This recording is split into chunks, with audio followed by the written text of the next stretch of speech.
अरे MP board के कक्षा 11 के सभी विद्यार्थियों का जो पहला पेपर है वो तो हिंदी का है, लेकिन फिजिक्स का जो पेपर है आपका वो है 10 फरवरी के दिन रहेगा सोमवार। ठीक है, तो आज अपन फिजिक्स के पेपर के लिए 3 तरह के प्रश्न पत्र सोल्व करेंगे, बस इसके अलावा कोई अलग से चीजें पढ़ने की जरूरत नहीं है। समय बचता है आपके पास तो अलग से भले ही पढ़िएगा, पर ये 3 प्रश्न पत्र आप जरूर करके जाइएगा, क्योंकि मैं जो बताता हूं बिल्कुल सारी चीजें शुद्ध और ऐसी जानकारी देता हूं जो वास्तव में पेपर में आती है। चलिए शुरू करते हैं डंके की चोट पर। ठीक है, आप तो बेधड़क होकर कंप्लीट करिए, है ना।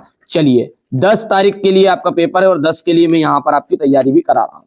ठीक है भैया, ध्रुवों पर जो जी का मान है, वो ध्रुवों पर जी का मान कैसा होता है? कम होता है, अधिक होता है, किस तरह का होता है, शून्य होता है, कैसा होता है? तो भैया ध्रुवों पर जो जी का मान है ना, वो होता है अधिक। रहेगा याद इतनी चीजें। गैस का समीकरण, गैस समीकरण जो है पीवी बराबरी पे आरटी होता है, बिल्कुल। लेकिन यहां पर वी क्या है? वी है 1 मोल गैस का आयतन। क्या है? 1 मोल गैस का आयतन। ठीक है भैया।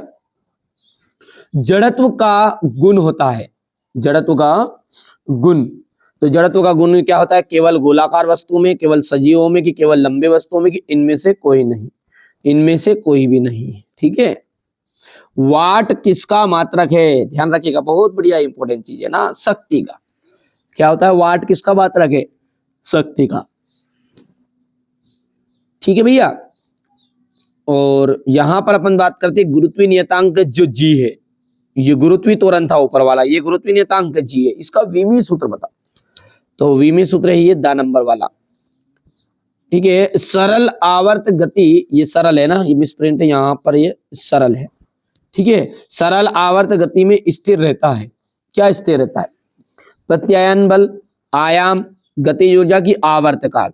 तो आवर्त काल जो होता है ना, वो सरल आवर्त गति में स्थिर रहता है। चलिए आगे बढ़ते हैं। यहां पर value of G at the poles, तो ध्रुवों पर जी का जो मान होता है वो क्या होता है? इजमोर अधिक होता है। यहां पर अपना दूसरे वाला जो है इसका डी ऑप्शन राइट है। तीसरे के अंतर्गत आपका रहेगा नॉन ऑफ दिस। ठीक है भैया। और वाट का इज यूनिट ऑफ, तो ये जाएगा आपका वर्क का, सॉरी शक्ति का, पावर का है ये ना, हो गया। यहां से अपन 5वां देखते हैं, तो ये डी ऑप्शन राइट रहने वाला है। छठे के अंतर्गत आपका ये डी ऑप्शन राइट रहेगा। कोई चीज घबराने की जरूरत नहीं। अपने आपने अभी तक भी कुछ नहीं पढ़ा, तो मैं आपको ऐसी चीजें बताऊंगा ना, बिल्कुल आपको डंके के चोट पर कुछ चीजें ऐसी जो यहाँ पर सामने नहीं बता सकते, कुछ चीजें अलग मिलेगी। तो डिस्क्रिप्शन में नंबर है, उस पर कॉल कर लीजिएगा, सारी जानकारी आपको मिल जाएगी, है ना। आप खुद ही समझते हैं कि जो चीजें फ्री में मिलती हैं और पैसे में मिलती है, दोनों में बहुत जमीन आसमान का फर्क होता है। तो कुछ मॉडल पेपर मैंने अपने एप्लीकेशन पे भी डाल दिए हैं, तो आप इशारे में समझ जाइएगा, वहां से जरूर करिएगा, है ना। प्रतिबल का जो मात्रक है, प्रतिबल का मात्रक क्या होता है? न्यूटन बटा मीटर स्क्वायर। हो गया। बिलियर्ड बॉल की जो गति होती है वो गति है द्विविमीय गति, द्विविमीय गति।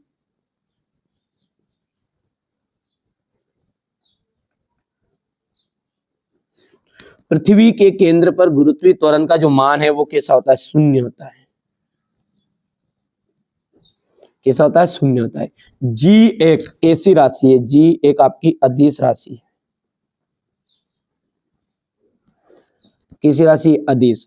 घर्षण बल संपर्क सतहों के रेडियस से स्वतंत्र होता है, क्षेत्रफल से।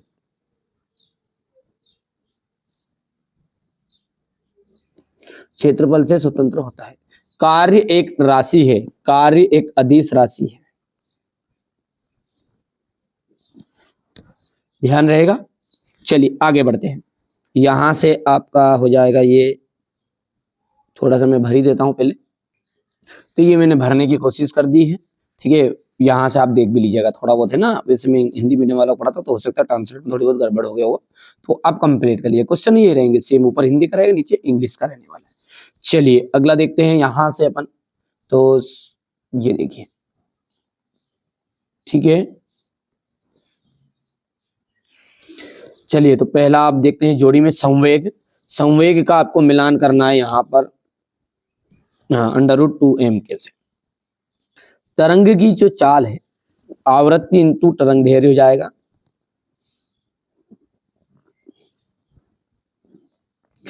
आवर्तता का सिद्धांत, सॉरी तीसरा है कोणीय त्वरण। कोणीय त्वरण का जाएगा रेडियन इंटू सेकेंड स्क्वायर। आवर्तता का जो सिद्धांत है वो आ जाएगा आपका एवी इक्वल टू कॉन्सेंट। ध्रुवन की जो त्रिज्या है उसके अंतर्गत आपका आई एम अंडर रूट में। गुरुत्वीय त्वरण का आपका विमी सूत्र आपके सामने है यहाँ पर ही। गुरुत्वीय नियतांक और गुरुत्वीय त्वरण इसका एक विमी सूत्र जरूर एग्जाम में आता ही है। ठीक है, कंप्लीट कर लीजिएगा आप। चलिए अगला देखते हैं यहां से।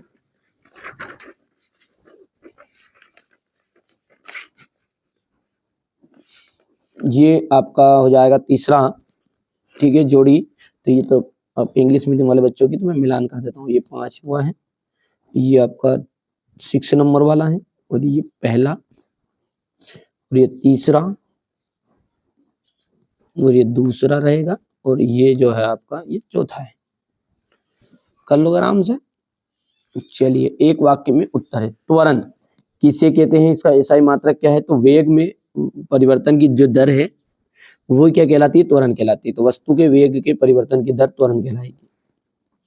तो वस्तु में वेग परिवर्तन की दर जो होती है वो त्वरण कहलाती है।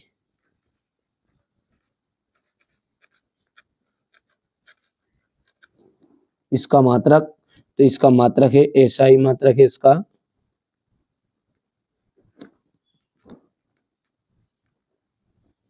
मीटर अपन सेकेंड स्क्वायर। संवेग का सूत्र बताइए। तो संवेग का जो सूत्र होता है द्रव्यमान इंटू वेग होता है। संवेग इक्वल टू होता है द्रव्यमान इंटू वेग।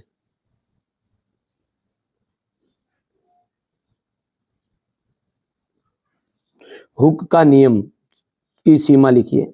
तो यह नियम केवल ठोस पदार्थों पर के लिए लागू होता है। यह नियम किसके लिए लागू होता है, ठोस पदार्थों के लिए लागू होता है। तो अपन लिख देंगे यहाँ नियम केवल ठोस पदार्थों पर लागू होता है। प्रतिबल तथा दाब में अंतर। तो प्रतिबल जो होता है वो पूरे पृष्ठ पर लगता है, पूरे पृष्ठ पर समान नहीं लगता, और ये दाब समान लगता है। तो यहाँ प्रतिबल जो होता है, यहाँ पर अपन लिखते हैं चौथा नंबर का है ना, प्रतिबल पूरे पृष्ठ पर समान नहीं होता है। पूरे पृष्ठ पर समान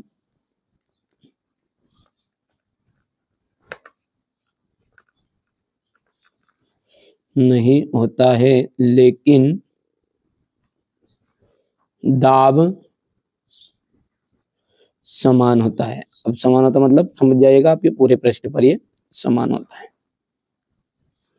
प्रतिबल का एसआई मात्रक क्या है आपका, प्रतिबल का एसआई मात्रक है न्यूटन बटा मीटर स्क्वायर। हो गया इतना। चलिए इतना हो गया भैया, आगे बढ़ते हैं। ये इंग्लिश मीडियम वाले बच्चों का तो ट्रांसलेट कर लीजिएगा, इतना लंबा चौड़ा तो ठीक है। ये पहला मैं भर देता हूँ बहुत, तो ये आपका हो जाएगा इसका वेग परिवर्तन की तरफ पूरा कर लीजिएगा ट्रांसलेट आप, तो ये नहीं ये है आपके सामने। ठीक है, ये हो गया। और अब है सत्य और असत्य। तो पहला आपका सत्य रहने वाला है, दूसरा जो है वो भी सत्य है आपका, तीसरा भी सत्य रहेगा, चौथा भी और पांचवा भी यहाँ पर सत्य रहने वाला है। कंप्लीट कर लीजिएगा है ना। चलिए इसके बाद में आपका यहाँ पर ट्रू फॉल्स है, तो ये भी आपका सत्य सत्य है। ठीक है, क्वेश्चन नंबर 6 से आप देख सकते हैं इस तरह के क्वेश्चन रहने वाले हैं एग्जाम पेपर में, अधिकांश इसमें से आ जाएगा। 3 पेपर दूंगा बस, उसमें से आपका पूरा काम हो जाएगा, भले चाहे आप एमपी बोर्ड के किसी भी जिले से हो, किसी भी क्षेत्र से हो। ठीक है, चाहे आप प्राइवेट स्कूल से हो या गवर्नमेंट स्कूल से हो, उससे कोई चिंता की जरूरत नहीं है ना। चलिए यहाँ पर देख सकते हैं ये क्वेश्चन नंबर 9 रहेगा आपका, ये क्वेश्चन नंबर 10, ये क्वेश्चन नंबर 11, 12, ये 13, ये आपका हो गया 14, यहाँ पर आपका क्वेश्चन नंबर 15, 16, 17, 18 हो गया इतना। 18 होने के बाद में ये क्वेश्चन नंबर आपका 19 हो गया, और ये आपका क्वेश्चन नंबर 20 हो गया भैया।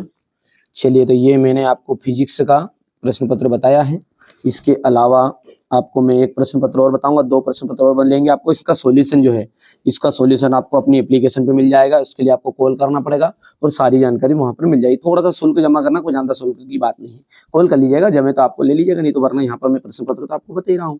ठीक है, सॉल्यूशन अब आप किस तरह से ढूंढ लीजिएगा, नहीं ढूंढ पाते तो पकी पकाई खीर आपको मिल जाएगी। कुछ चीजें ऐसी होती है बेटा जो गुप्त रूप से मिलती है, कुछ चीजें ऐसी होती है जो फ्री में नहीं मिलती, जो कुछ पैसे दे के मिलती है, तो वो आप समझ जाइए इस बारे में।